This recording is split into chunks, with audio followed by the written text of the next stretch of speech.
there's this quote in chapter 6 from the Chinese philosopher Zhuangzi, where it says, nets are for fish. Once you catch the fish, you don't need the net. Words are for meaning. Once you have the meaning, you don't need the words. And it's a beautiful quote from I believe a 6th century philosopher to have made, because what an LLM basically does is it catches the meaning, turns that into a math string, and it throws away the word. It brings the word back when you need it, like a label, right? But what it's really looking for is this huge web of meaning across all the different ways that the word is used, right? So here's the problem, is that your business data, it wasn't in the net. It didn't get caught by this.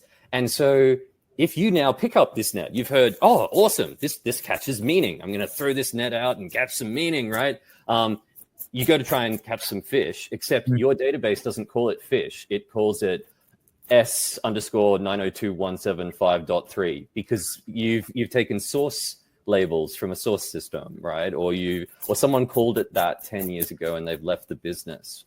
So there's this problem where you're going to wind up applying the translator, if you like, right? For somebody else's language model. But what you're realizing is that language model expects you to talk like a human.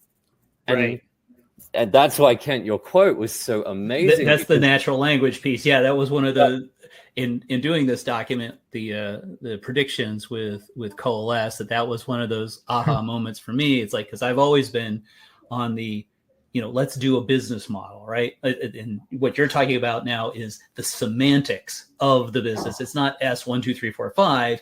It's a specific customer. It's yes. It's EMC. It's EMC Corporation. It's HP Corporation. Yes. Whatever it is, but it's not that number.